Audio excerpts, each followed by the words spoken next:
Hey everybody, just wanted to give a quick little update post Adepticon 2018. Had a great week. I only did 2 events. I did I did not do the combat patrol. Combat patrol night, I just kind of wandered around.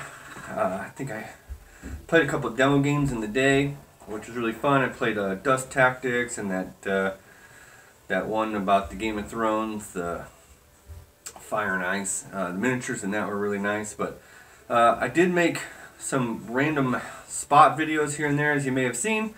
I think I did about twice as many more than that, but for some reason or not, did not push the record button correctly. I also did probably I drank too many beers that night. I started to fade out pretty hard. I had to switch to water. And then Friday, Paul Walker from War HQ. If you're not familiar with his videos, you need to definitely get subscribed to him. Great guy, wonderful person. We actually roomed together, and then we played in the team tournament and on Friday, and we played Japanese, a dual Japanese list. I was shocked at the amount of Japanese players there were in the team tournament, whether it was one or both in the Japanese. We took probably what would be considered a tough list, but I have to say we were graced with some great opponents who had some really bad dice. Many of those games, I don't feel that we did much of anything other than play very conservative, and the scenarios favored us, and so we had a lot of snipers, and then a couple of stick units for kind of a defensive unit. I shouldn't say we never, but in all 3 matches, I don't believe we ever had a major close combat. I think we had one in which our opponents, in the last one, our opponents actually initiated them in a very weird scenario that we were very unfortunate to lose the roll, and half of Paul's army had to start in the middle. In most scenarios, the defender in that, I think, lost. We were actually the defender. We actually turned it into a win, thanks to, again, some fortune beyond our opponent's control as far as the prep bombardment. The rule in that was on a 2-up, a prep bombardment comes in on the defenders in the center. The allied or the attackers got to deploy anywhere outside of the 12-inch center, which could be 1.5 inches away if they wanted from the enemy in the middle. It's really rough being that guy. Everything else was alternate deployment. In that scenario, if you roll a 1, the prep bombardment doesn't just come in on the enemy, it comes in as a called-in artillery barrage. So our opponents were German, and they had an 88 gun. They had a Panzer IV and some other odds and ends. But what happened was they rolled a 1, and they had put their 88 on this hill, supported with probably the majority of their infantry. And so that prep bombardment, or not prep bombardment, that artillery barrage came in, we put it on that 88, and that really hamstrung them for about 3 turns. We were able to scramble out, close combat assault the Panzer IV, and knock it out with a 14-man bamboo squad.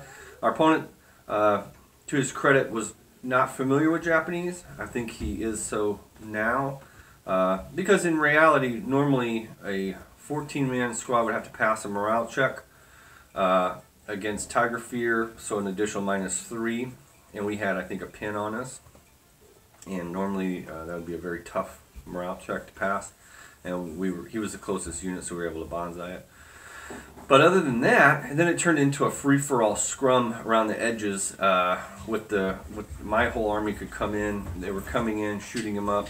He was reacting, and he actually, since it looked like they were kind of doomed, he charged me in several instances within 6 inches, and the close combats actually went quite a bit in favor of our German opponents. But being frenzied, or not frenzied, whatever, fanatics, I wouldn't break, and I just ground them down to basically a model or two, and we were able to finish them off. So it was a really close game. That's probably the most combat we did. In all the other ones, we just kind of didn't seem to do a lot. Picked off a few things with snipers and whatnot, but we were fortunate enough with our super Scottish cheese list. It's on Paul. We were still able to get best Axis General. So we did get a nice Adepticon bling plus a prize pack, which included some Australian Independent Commandos, a box of Commandos, and then some Osprey books and things like that. So it was really nice. I'm glad Paul came all the way over and we were able to take home some bling. He was able to take home something to brag about. I had a great time. We had a lot of laughs, a lot of fun. And then for Nationals on Saturday, I took my Americans, and I kind of went over my list in that one video. Didn't put a lot of forethought into it. I did get a 5 for theme, so that's good. I won my first 2 games, 20-0, excuse me, and it's a 4-game format. First game was 500 points, the other 3 were at 1,000. I thought that was very interesting. I 20-0'd my first 2 opponents, mainly Paul Buckholz was my first opponent. At 500 points, he had early war Polish, and he was really hard up against it because we rolled the sectors scenario, and it was all about his anti-tank gun.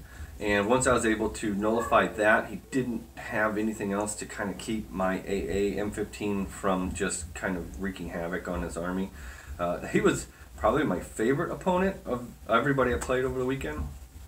Paul's a really good guy, and he played a very competitive game. Scenario was really bad, and I really screwed him with winning the roll, and I put him in a corner that didn't give him a lot of options. So that was kind of a tough break for Paul in that regard. If he would have won the roll, he probably could have put that anti-tank gun in a much more advantageous position and then made my life really difficult. But that's the way bolt action bounces sometimes. So game 3, I played against Mr. Cook. Mr. Cook and his son, we played in the doubles on game 2, and they had the most successful series of bad rolling I've seen in a long time. They were laughing about it in that kind of like, I can't believe this is happening to me way. They literally killed 1 model of ours that entire game, and they took it in great stride. And then Mr. Cook was able to return the favor, which he mentioned multiple times in our game. It was a scenario where it was attacker defender. He won the rule, was able to be the defender, and he chose the side of the table that basically had 3 nice hardcover entrenchments. And I had to get across and capture the objectives. He was playing Japanese, and there was no cover in the middle of the board. Dog! Hey! No cover in the middle of the board, and it was really tough. It actually turned into a game, though. I was pushing pretty hard, and he had this basically light 8 armor tank with 2 machine guns and a light anti-tank gun, and he comes charging out of his covered position and just comes right at me. I thought he made a horrible mistake. My Hellcat missed. My Hellcat hit the next turn and rolled a 1 to wound it, and the Hellcat missed on the next turn. And I can't even really explain all the comical things that happened around that tank in the meantime. So that tank actually froze up my entire right side, my left side, his right. So I wasn't even able to get a draw. I did get, thanks to my opponent's good grace, I had moved my half track, my M15, and I literally had just taken my hand off it when the TO came by and said, last dice in the bag. And so he allowed me to reposition my move so I could move it next to an objective, and I could only contest the objective. I couldn't capture it. He had a squad of about 8 veteran infantry right up near it. So he went ahead and let me reposition it. His infantry assaulted it, and then he rolled really poorly and didn't kill it. So I was able to get a minor loss. In hindsight, I'm glad that didn't affect Mr. Cook because he was able to win Best Axis General. Congratulations for him. Those are great guys. They're from Oklahoma City. I keep trying to figure out a way to go to games day so I can hang out with them a little bit more. Him and his son were both great people. And congratulations to him. And then my last game was against an awesome opponent, and I can't remember his name. Very personal guy. He was there with his fiance / girlfriend, the artist. He was a German player. He was playing a Kugelblitz, and he had a Nebelwerfer, a truck with engineer squad in it, and then a couple other squads with some Panzerfaust in it. And we're playing the Headhunter one. The game was just kind of the beautiful terrain, beautiful board. I wasn't really able to get going because, you know, that Nebelwerfer really keeps you from grouping up. Even the threat of it keeps you from kind of grouping up. So I was kind of spread out with my 6-man squads. Did okay. I think it was 3 dice to 1 in the end, so I was able to get the win. I think if we had another turn or two, who knows. The main thing was his Kugelblitz came in and killed my one squad that had taken a scout, and that was kind of the difference. My Hellcat got a couple shots on that thing, but hard cover long range or hard cover move, one or the other. You know, I think I kind of realized I'm never taking. Well, I shouldn't say never, because I'll do it eventually. But I'm inclined to take cheap vehicles and infantry. My Hellcat at 160 some points with Recce, heavy anti-tank gun, didn't kill a thing the entire any of the games, any of the 3 games it was involved in. The M15 did a good job. It is open top though, you know, so it can take pins. It's subject to failing morale checks just from rifles and whatnot. So, but it was a pretty good value. But the Hellcat, I could have spent points in a better avenue, I believe. And so anyway, I'm gonna go back to the drawing board. I am kind of fired up to get my Marine Corps painted up. I think Bug Eater is next tournament coming up here in a couple months. I think I'm going to take Marine Corps. I'm really looking at taking a flamethrower tank though for those pesky Japanese units, or at least a man-pack flamethrower. But I do kind of like the idea of a flame tank and let my other assets deal with any armor that they have. So anyway, I have to get ready to go to work, but I want to just at least get a video up. Thanks everybody for this weekend. It was pretty awesome. I had a really good time, really relaxing. The pirate game we played Friday night with John Stentz and all those guys Eric put together. That was a blast, a lot of fun. I hope they do that again next year. I do have a new crew that I had bought. It gives me some motivation to paint them up. Thanks to Steve Boley, who provided me those miniatures for the pirate game. Did a great job. They're pretty awesome. And I've been talking to some people. Everybody I talked to out at Adepticon, a lot of people came up and said, hey, love your channel. Hey, like your stuff.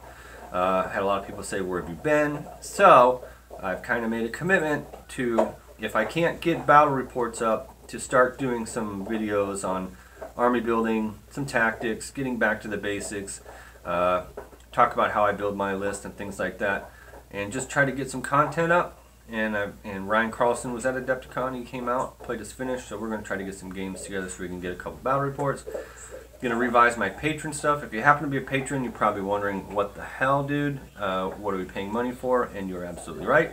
So I'm going to revise my patron. I don't have the time commitment to be able to do all the things I wish to do. So I'm going to redo the patron. Anybody who's given me some money in the patron, it's much appreciated. It all goes into the hobby still. But I'm going to just basically be giving away gifts for that, for your support. So I'm still going to give away an army at Bug Eater like I did last year. And I'm going to give away other gifts to support back for your contributions. Because I do want, it's either that or disband it. I think I need to just revise my patron, and then if people can make their choice, they want to give some money to the channel because I'm making content, and they have the chance to win maybe a squad or a tank or even an entire army at Bug Eater, then they can make those decisions. But right now, the way it's written, I just don't have the time commitment with my job and family and career and things to I wish I did. I wish I could do that all the time, but I just don't. So I apologize to some of my patrons who are probably wondering what's going on with this guy. But I am back, and I'm going to try to continue that commitment. Dogs. But, alright, I'll see you guys again pretty soon here in the next couple days. I'm going to try to get another video up.